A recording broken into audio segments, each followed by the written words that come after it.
Well, good morning. Welcome to the Society for Ethical Culture. Good to see all of you. We had an additional great turnout with our family and friends circle this morning, including a new family, which is really great. And so it's so nice to see you, and thank you for joining us online as well. Happy to see everybody. You know, in the 70s, there was a very, very popular kind of series of discussions based on some French philosophers about what was called relativism. And relativism was, if you come from a unique background and culture, and another person comes from a different background and culture, who is to judge which is the right way in which people to live, right? So the French had several different ways of approaching that. This morning, we had a little experiment we did with the youth. We had 3 bowls of water, and I had 6 youth, and 3 of them stuck their hand in this bowl of water, and 3 of them stuck their hand in this bowl of water, kept it there for a while, and then they each in pairs stuck their hands in the center bowl of water. And I said, is it hotter or colder? And sure enough, hot, cold, hot, cold, hot, cold. And I said, yes, this is a magic trick I'm doing here. Until they figured it out that obviously the ones who had their hand in the warmer water, who stuck it in the cooler water, thought it was cooler, and those who went from icy water to room temperature thought it was warmer, right? That's the old science trick. That actually comes from the sophists, believe it or not, 2,000 years ago, who asked the question, do our prior experiences shape our opinions, beliefs, and ideas? Right? Do your prior experiences, and that's what we had the youths come around. And they figured it out. They said, oh, well, some of them had their hand in the hotter water, and therefore when they stick it in the warm temperature, that they thought it would be cooler. And then we asked them for examples of the same kind of thing. And true to the sophist way of looking at the world, that we all come from our unique backgrounds and experiences. So therefore, why is your opinion any better than my opinion, especially if we're radically different? Because our experience is, yes, that is warmer or that is colder. This went on for quite a bit of time, and about the 70s, there was a big French movement around this, until a woman philosopher by the name of Mary Midgley wrote a very thin little book. I have it upstairs if you ever want to see it, called Can't We Make Moral Decisions? This was her book, her entire thesis. So she's a famous British philosopher, died not too long ago, like within the last 3 or 4 years. Mary Midgley did. She was kind of a conservative philosopher in many respects, but she asked the question, can't we make moral statements? Even if your experience is radically different than mine, shall I then say that we cannot have a series of truth? And she looked at the group of people who said, I don't know how you should live, and you don't know how we should live. Let's therefore just be tolerant. And she said, you can't say that.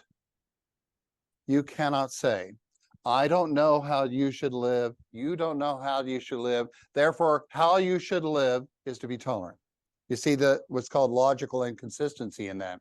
You cannot say something is true, be tolerant, because you say you don't know what the answer is. And that was the basis of her book. She said, we are doomed to make moral choices all the time. We have to choose some way or the other. If we say, I don't know how we should live, then we should just be tolerant, means that you think tolerance is one best way to live. And we know that even that, sometimes we should not be tolerant of certain things, right? But because we should stand up and say things. Which brings us to the difficulty we have in topics like what's going on in the Middle East between Israel and Hamas. The difficulty of people wanting to find the best thing to do, not wanting to step on there culturally, but ultimately in a way we're doomed to make choices. For us, it's been the affirmation of the worth and dignity of the person, and then the difficulties we have by saying, but you did this and I did that and you did these things and you didn't do that, and all of these things happen, and there we go. However, the thing that we know that we should have the freedom to do is to make a moral choice. We should have, as the first step of being ethical people, is to say, I'm going to make a moral choice. Because I know saying do nothing is not a moral choice. or nor also just kind of saying that something doesn't happen. And so listening to other people is probably one of the most powerful things we could do. The Ethical Society has been trying to do as much as we can to help support that form of dialogue. Thanks to Lisa and her connections, we had a young lady, and you're going to be announcing this later in the announcements. Will you be around? Okay, we had a young Muslim young lady and a young Jewish young lady and about 50 students from Teaneck High School come here and have conversations. We were part of the unity rally, trying to say that regardless of what happens, we need to make sure that here in Teaneck, we all feel included and safe and welcome. We had our first affinity circle, and thank you to the 14 people who came to have conversations about those things. And we will continue those processes on. But each time we have to be able to say what we think are the moral choices and stand with them and work with them, as long as we continue to listen to other people as much as we possibly can, and not to be silenced by anyone. That is so crucial for us to do as well. So I wish I could have had much happier things to say to you this morning. In fact, one of the most difficult things being with any group is to be able to stand in front of a crowd and say, how should we handle this when these things are so complex and your feelings are so caught up, and you're such intelligent people yourself, of figuring out what is that middle way. But for us, and we'll make a moral choice, it's always about the affirmation of the worth and dignity of all people and all humans, and to find the solutions that ensure that that continues to happen. And that's, regardless of the directions we may ultimately choose, has to be our centerpiece. And I just wanted to kind of start us off with that. We're going to be talking today about a project that the Ethical Society of Bergen County has been pursuing now for several months. We applied for a grant from the New Jersey Council of Humanities and won the grant on studying what is called place attachment theory as it relates to the urban environment. Now, place attachment theory is, and it's kind of other place identity theory and other kinds of topics that go with it, is about how people become connected to public spaces. And it's a very important topic, which I'll get into a little bit later on. And I thought it was so important that I wrote a grant to the New Jersey Council of Humanities, and we won the grant. And so the question is then we formed a study group. We hired a public scholar, a researcher from the University of Washington named Dr. Kathleen Wolf, and she then been working on for a paper. This talk is part of a three-part series that we have now that's going to be going on today, next week, and the week after that, on building places for peace, which is a very important kind of topic. Designing for peace, thinking about peace, creating spaces and working for peace, which obviously is something that we as a society are very keenly interested in. When I worked in Yonkers, New York for many years, I saw a similar kind of pattern there, that when I first got there, the youth I spoke with couldn't wait to get out of Yonkers. Couldn't wait. Imagine living in a place where you couldn't wait to leave. Some of you probably have had that experience, right? Your own self, just getting out of there. But in a way, how uniquely modern and Western that idea, that concept that we have that privilege or ability to get away, to go somewhere different and not to be excluded, to literally have the freedom to do that, which was in many parts of the world was just unthinkable and impossible for us to do.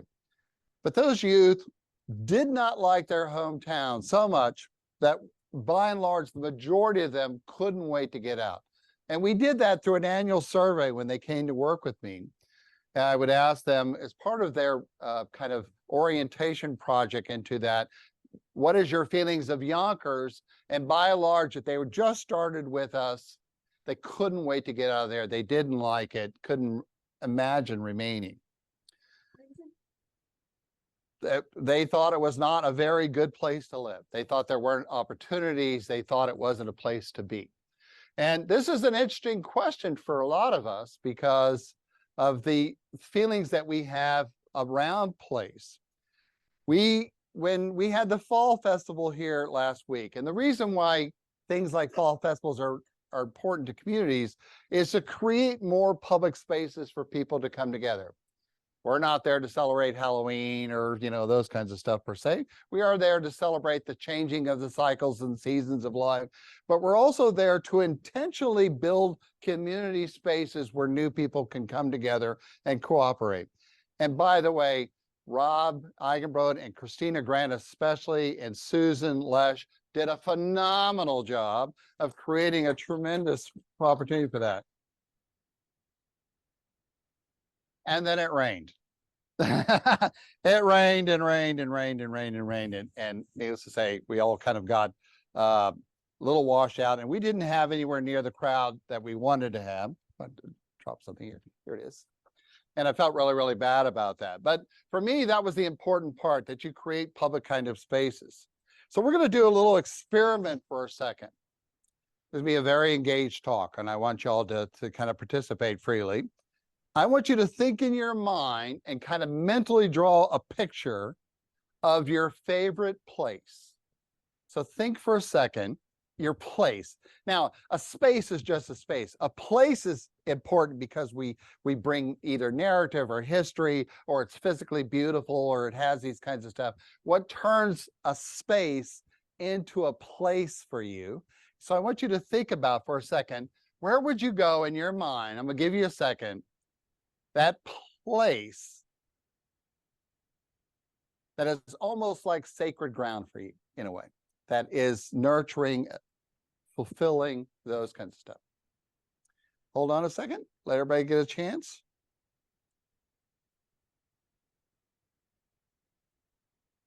Now, and we're going to do a little voting here, not voting, but little stuff. You could pass. For how many of you, including those online, you can raise your hand, we'll see you online. For how many of you that was a private place, like your home or your ancestors' home or someplace? Raise your hand if it was a private place. For how many of you was it a public place? For those who have their hands up now, for how many of you said it was a public, is it a natural setting as opposed to like a New York City? So quite a bit right around here as well, looking online. Thank you on those line as well. So how many of you is that place you thought about connected to your childhood? Raise your hand. All right, great. Yep. And then how many of you is that place within 5 minutes of your home? And it wasn't your home. If it was your home, drop your hand. For those people who said it was place, how many it was 5 minutes away? I used to live. Well, it's not anymore then. So 5 minutes away. So 3 of you. And this is an interesting thing, right? These kinds of ideas about what is public place is, imagine we had lived in some town way back in the time. Would there have been a public square? Did your hometown have a public square? Just one, yeah. And more often not, outside of the United States, do we have those. We've lost, unless you're from New York City maybe, and you had certain squares. We didn't have that square in town that people could go to, right?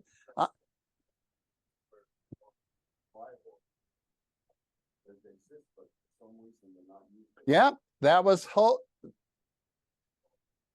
Jane Jacobs, the famous New York designer from Canada, who basically said that, indeed, that the problem with, thank y'all for coming, appreciate it, have a great day. The problem that we had in her design is people were even designing public spaces that nobody was using. How many of you have been to Overpeck Park to walk where the forest used to be? Right? How many of you were mad that they cut down the forest? Right? Right? Why did they cut down the forest?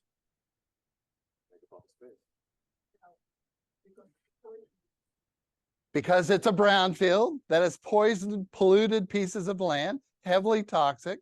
They covered it over with a fabric. right? Then they put about that layer of dirt on top of a clean field. And then over time, trees, seeds blew in, a forest grew, and it was punching holes through the fabric with its root, exposing people to toxicity. And they went and they cut down the entire forest. Whom did they tell they were going to do that? Nobody. And people were rightly upset that that was my forest that I went to. That was my place that I went to, right? And so it's either like Jane Jacobs, where we design things that no one's going to go to. She said, why are we doing this? We're building these big, fancy, expensive places, and nobody's using them because we think maybe they'll use them. In your town is probably that one park, which is just kind of a green space with a couple of trees and maybe a swing in it. You know, it's not really that kind of a public space in it. Do you, when you were a kid, did you have a public square to go to? And what was, can you get the mic? Well, and There's a lot of entertainment there. The town I was born and brought up is a very European town. It's a British town. It was the second capital of during the Raj. Summertime, the governor used to come and govern the country from there. So it was very, very British, and it was a beautiful town. It had Times Square, it has a fountain, it has a Scottish band, it has music, it has stylish people walking hand in hand. right. It's beautiful, beautiful Yeah. place. Yeah. I was very impressed. As a Right. younger. And in fact, in the South, where I'm from, and in Texas, especially with strong Hispanic culture, there is usually a square that people went to. If you go to towns like Laredo, Texas, or Del Rio, Texas, they're quite prominent in the middle of the city is the square, because nobody had air conditioning, right? There was a fountain that created a little bit of kind of coolness kind of stuff, and then some trees. San Antonio, Texas had a bunch of type of things, because nobody had air conditioning. It was the place to go, right? Because air conditioning, you know, even when some of you were kids, the buildings didn't have air conditioning. But in the South, that was brutal. Yes. I'll just say, in our town, and I think this is true of many New Jersey towns, we have a gazebo. And that's where the mayor marries couples. And that's where we come together for protests occasionally, or statements, or, you know, people that in the town will come together for some event, or so that's in some ways replaced maybe the public square, because we don't have that business center in our town. But I see, you know, that's where the band comes and plays for the summer, right? That's where the little local orchestra plays. So that's in many ways what it is for me, for my town. Yeah. Yes. I'm going to hand the mic, please. Sorry. Yeah, last year we found ourselves in Sarteano, a small town in Tuscany, and it had a public square in the middle of the town with a fountain. And until late at night, people would walk, stroll, sit around, talk. It was an amazing thing to me. I had never seen anything quite like it. Yeah. And in fact, We could use more of it. all of Spain, a lot of France, a lot of Italy, a lot of the southern areas of Europe have those public squares. You go from square to square to square, literally around the town, for those kinds of things. And people are there till late at night, right? Outdoor cafes, having coffee, all this kind of stuff. Where's our public square here? The mall? Well, The grounds where that's City Hall, the library, Public library. Municipal Green. Starbucks.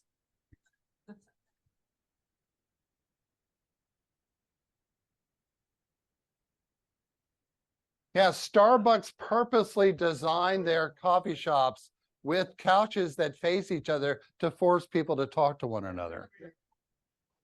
Yep.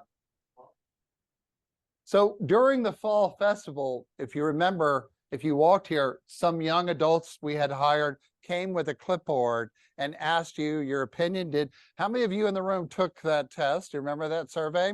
And it was about public lands. And here's what the survey said of the 50 people who attended. Actually, 50 people who filled out that survey. 40%, when they asked what image and ideas come to mind when you think of a public space, what ideas come to mind? 40% of them said it was some land-based place, but far away. Sweden, Costa Rica, Disney. Well, Disney was highly up in there. Someplace, Wisconsin. 40% of them had a public space in their mind, but it was nowhere near local. 27% said it was a natural setting, that their idea of the public space was a park or a garden or something like that. But only half of them lived near that. The other half said, oh, it's an hour away that I go to, or it's much further to get to. 25% of them said their public square is their home, which is something what a lot of people say, the place that you feel safe, to feel welcome, the narratives, which if you come into collective family, lots of people, that works great until we become empty nesters, then our public square doesn't seem like a public square anymore. It feels like a much different place. I love this. 17% said the Ethical Society. Yay. As their public square. And they wrote on there because we shared values, or that's where my friends were, or we could have a dialogue there. And I love the fact that we became a public square, right? For people to come in the door. People out there may not even realize that, because, they've never been to the Ethnical Culture Society and know nothing about what you ethnic people do. How many times have you had someone tell you it's the Ethnic Society? So go to Deb. So here's a question for you in the room again, though. If you are participating in public spaces, and I mean really participating in public space, where is that space for you? And let's take a few, if we can, around the room and online. Where's your public space that you go literally to connect with other people, not just to go out and commune with nature? Where do you go into a public space? It's right outside my gate, because it's the Radburn Park. And when you walk there, you meet all kinds of people with dogs and with other kids, and it's lovely. It's a public space where What's the name of the park? It's A Park or B Park or R Park. It's in Radburn, in Fairlawn. Redburn Park in Fairlawn, just so people online. No, it's not Radburn Park. It's Radburn. It was a designed community in 1929. And Oh, the community itself is the design community. yes. Yeah, Yeah. literally made for people to connect with one Yeah. another. And first American planned Planned community. community. And how did they design it so people talk to one another? Big circle in the middle. The parks are in the middle, and all the houses are on dead-end streets with little, yeah, the cars are on the street, but they're all dead ends. And Okay, between there are footpaths all around. And there's a playground and a school and They will communicate. right. great.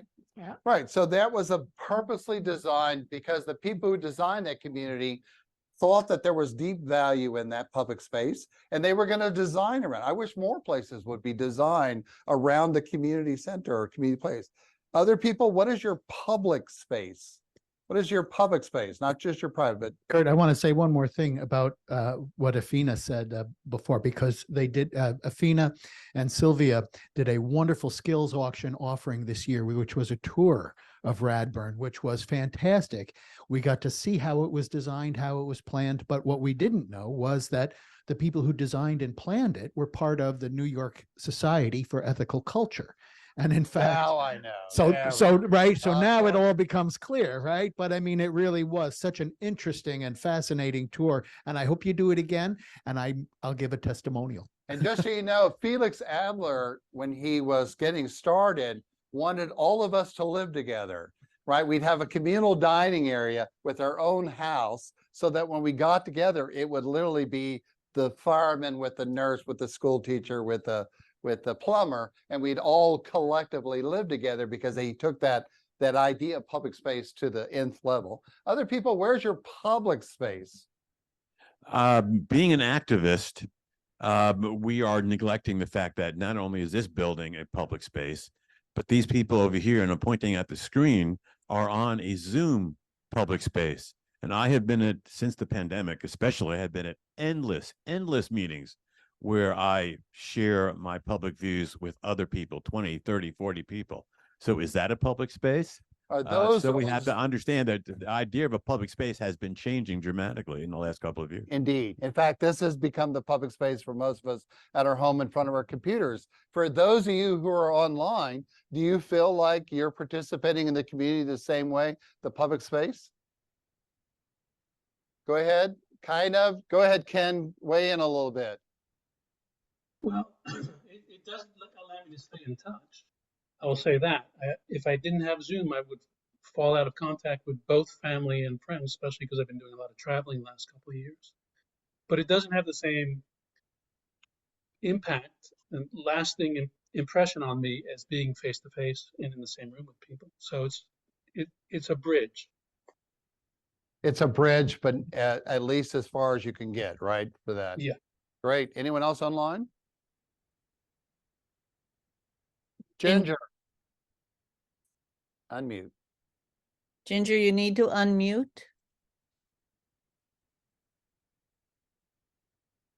It's not the same, it's not as good, but it's often what we've got.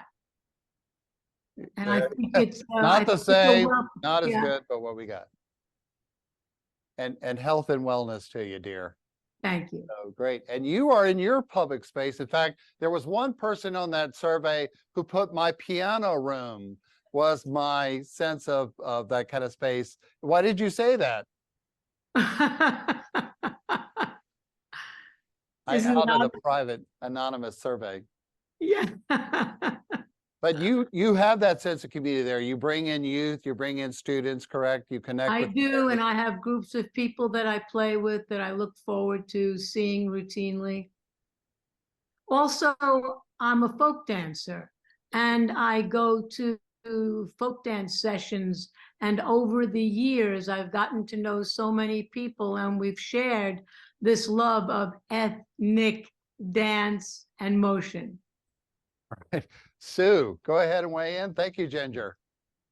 Well, I'm thinking more about the various committee meetings, and those used to be things that we really enjoyed getting together in person.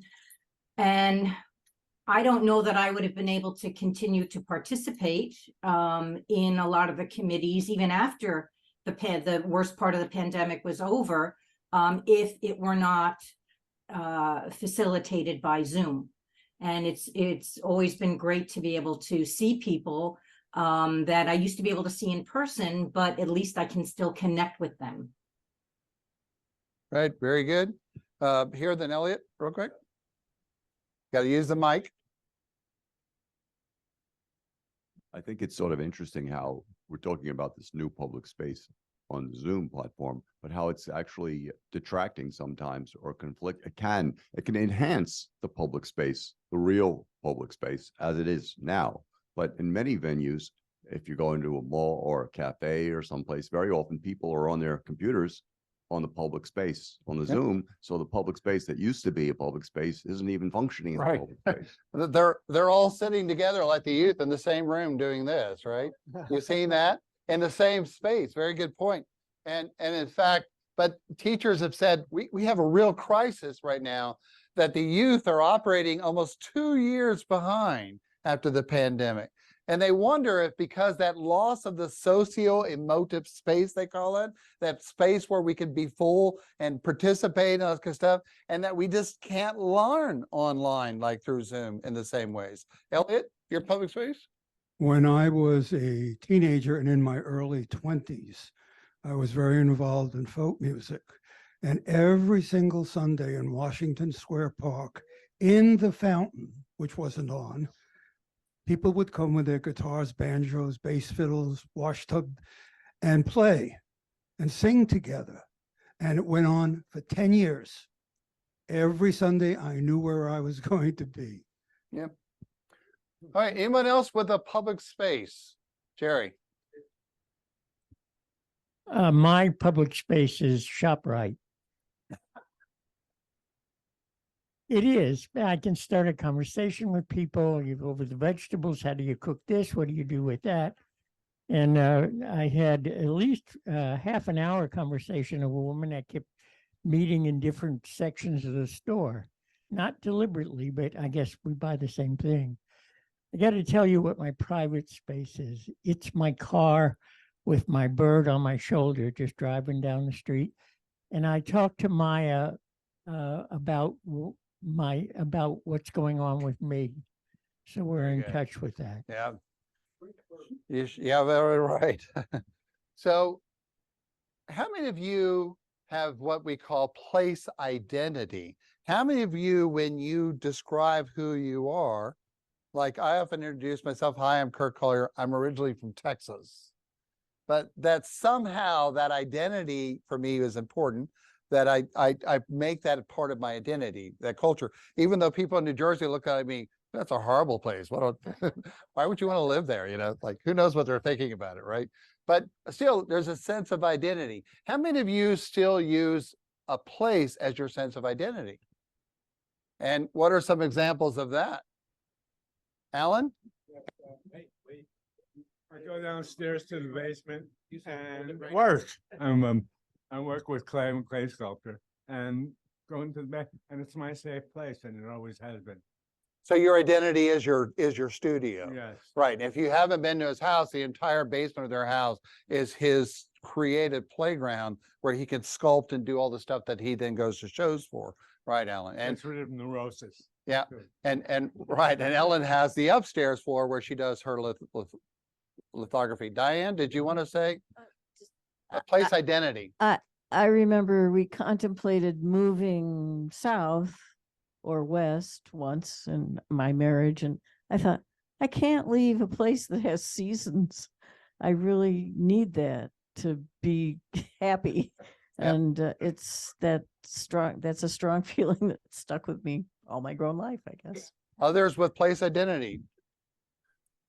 Yes, it's interesting. To me, it is anyway.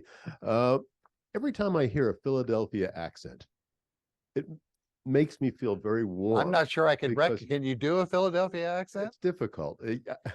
No, I'm not going to try. Okay.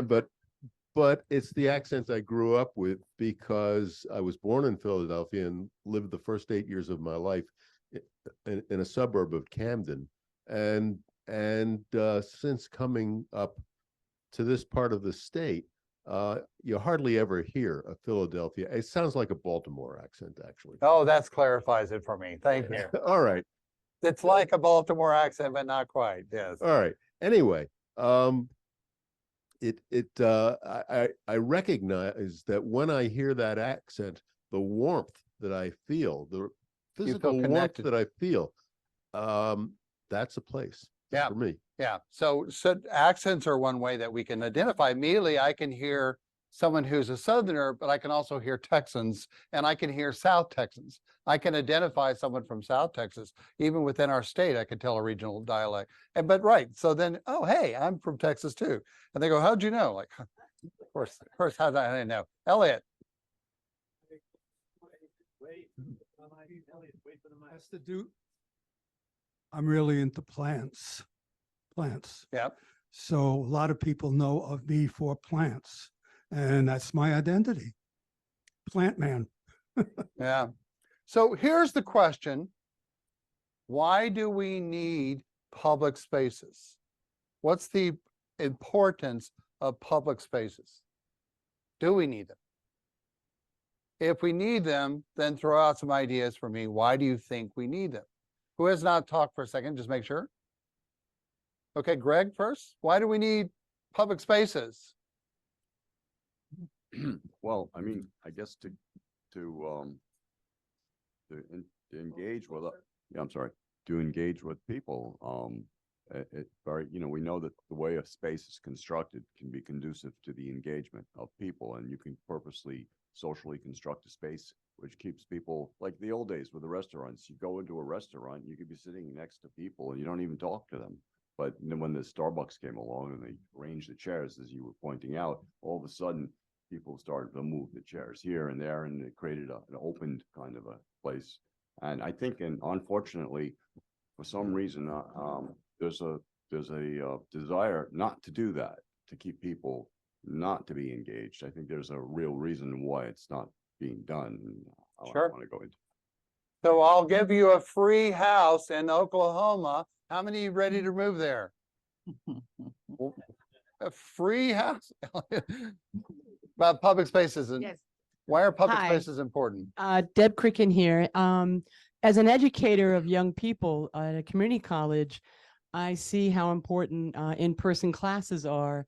And I think because the young people are so attached to their screens and so forth, they are really seeking that personal connection, but it's very hard for them because the other friends are also on the screen. So I think it's a very important movement to bring in live, active public spaces, activities, and get them more engaged and kind of move into the unplug generation that we can inspire. In fact, it's part of that, the thing that we've been looking for. If you are so disconnected from a public space, do you care for the space?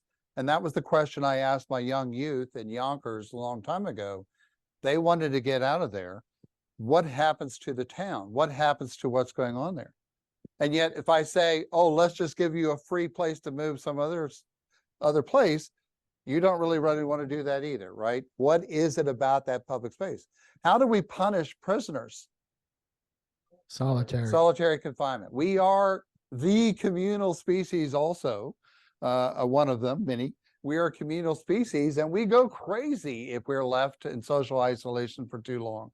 And yet we create numerous ways in which we are ourselves isolated, right? We recognize that we need to be with other people, but we create all these spaces where we don't, or in ways that which we aren't connected. In fact, here's some interesting research. We hired a public scholar and she pointed out lots of different things. That do you know that your blood level can go down often in a well-connected public space? Your cortisol rates, your heart rate drops. You have less hypertension in public, beautiful spaces. You have less stress. You have less mental health disorders. These are all the research that she's pulled together from hundreds of studies. Your positive emotional feelings go up in well-constructed public spaces. We can deal with anger a lot easier in those kinds of spaces. Our anti-inflammatory and our health mechanism actually gets better in well places and things like that. So she gave all these studies as part of this about why we need public spaces. And yet the problem we have sometimes in a highly urban mobile environment like the Northeast, right, is we don't have enough of those spaces.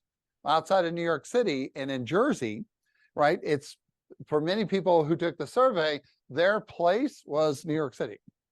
How many of you, we just went to New York City yesterday for another event. How many, if you're looking for something to do, you're immediately look at what's going on in the city before you look what's going on around you in New Jersey? Yes, James, right. You'll look for the city, right? Because those are the things you're going to connect to. So what have we lost by not having that sense of place or connection is something that we probably should consider about. If it does improve our health and wellness, and it does lend itself to community and civic pride. So you talked about politics. If people come into an area and don't really feel connected to it, what are the chances that person's going to vote or show up or volunteer or be a part of that community in any way? And in a highly urban mobile area, in fact, the more highly that it's just a new influx of people, voter turnouts are extremely low, right? Political participation is very low. Also, volunteer rates are much lower in those kinds of areas. And so you don't see that kind of community connection. And people are just basically living there. They're co-living in a way, and then down the streets and stuff, but they're not in a shared space, in a public space. And do we need that? If we lose that, what else do we lose? Right?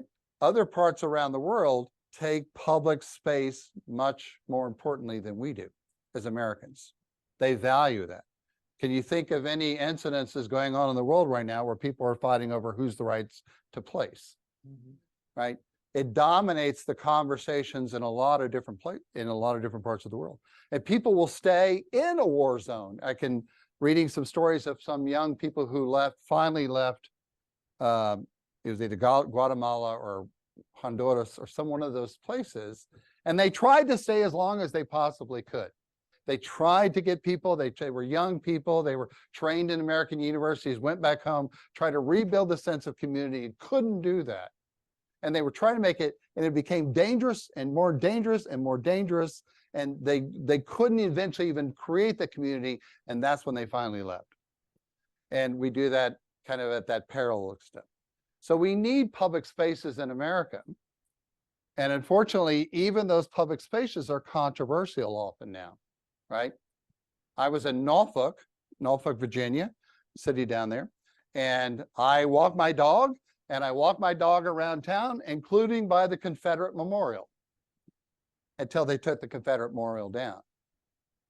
Completely upset half the community, the other half of the community was there cheering when they took the style down. So that was not really a true public place for a lot of people. It was a place for them, not a place for us. So how do we reclaim these public spaces? How do we build public spaces? Okay, you want to take the mic around, Greg? Sure, but I want to start with my own question around this. How do we build public spaces? Because we recently had a retreat for the board and program council, some of the leadership, and one of the questions that came up was, how do we make the meeting house, right, preferable to the screens, if you will? How do we get people to come together in person? And that is a real challenge to overcome that inertia. And one of the things that I see with my son, for example, is that his public space is TikTok, and his public space is YouTube, right? And he's interacting in that space. But how do we get him to come, or anyone to come away from that and come to a place like this, if you will? So. Okay, Greg, back there, and then I'll see Susan if we have any online. Huh? Mark, why do I keep saying Greg? Yeah. So that's okay. You can call When me. you get old, this is what happens to you. I don't really care what you call me. So I was thinking about, if you look at European squares, there's a synergy between retail and the square, the public square. And I think it's very interesting how in a lot of the hip towns, or a lot of the places, in the suburbs, they never integrate like in Central Park, where they have the boat, where they do the little sailboats. There's a beautiful little cafe there. So there are tables there. It's in the park. And they used to have that restaurant in the park that was shut down. But you could put up a coffee, a little cafe and chairs in the park. So people would go there for coffee, and they could have a long, and develop so there's a synergy between having something, because it seems, the parks are completely separate, and they become like desolate areas that nobody goes to because everybody's going to the malls or to shop, but they don't combine the two effectively. Jim? Ironically, I think one of the problems is that as a culture here in the United States, we're a little suspicious of public spaces. We tend to treasure our privacy as a value to the exclusion of public spaces. And I don't think it's an accident that public spaces that we do have tend to discourage people from congregating in them and make inhospitable seating areas so that they can pay lip service to the public space without actually having a truly public space. And that's a problem. I was invited by the city of Manchester in England to come over and participate with them to give a presentation on the prior organization I worked to. And they were taking us around Manchester and seeing all these different places. I was going from group to group to group to group, and was talking about that. And I noticed something that they seem to have much easier than we do. And the fact is that when you go to a lot of public spaces, especially in the Northeast, you have multiple narratives. You have multiple stories, multiple ethnicities, multiple people trying to come into that place from different perspectives, which are not as well connected as I've seen in Europe. When I go to a Spanish square or Italian square, most of those people share the same stories, same language, same food, same culture. How do we connect that, create that public space here is much more challenged for a highly mobile people. But we ignore public spaces at our own peril. We really do. if we don't have public spaces, especially as we get into more and more divisiveness in our country. We retreat away into our own sacred grounds behind our own walls. That's not good for the country. And that's part of the reason why we started to think about this whole study we're doing here at the Ethical Society called Public Spaces. We are now at the very end of phase 1 of that study. Part of that was the professor drafting a whole paper on place attachment theory. We're trying to figure out and do some of that. And thank you for those of you who participated in the dialogues. We have met once a month for quite a bit of time. We also incorporated more youth. And once this grant comes to a close, we're going to be going out to the second phase of the grant, which is actually more implementation of public spaces in the way to do that. What is it that brings diverse people with diverse narratives, diverse backgrounds, and diverse politics into a shared space and feel welcome in there and create spaces, public spaces for dialogue? Because right now we're retreating more and more behind our little comfortable walls, and we're not building those spaces. And we do that at our own peril, both physically for our own wellness and for our civic engagement in that as well. So how important, and that's why we're pursuing these grants. So that's what the Ethical Society has been working on. I wanted to share that. That's part of this series on building for public spaces. We are the people in New Jersey who are doing that study group on place attachment theory. We won the grant to study place attachment theory, and we're the ones who are working on it because of how important that is to rebuilding places of peace, places of dialogue, places of discussion, places of connection with our neighbors and shared values. That's the kind of public space that we need to claim, and we're rapidly losing, and we need to figure out how to stop that and how to reverse that in the opposite direction. So that's what the Ethical Society has been taking on. Thank you so much.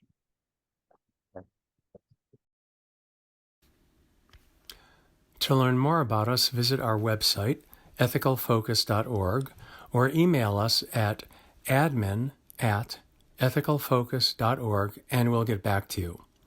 To make a donation, go to ethicalfocus.org/donate.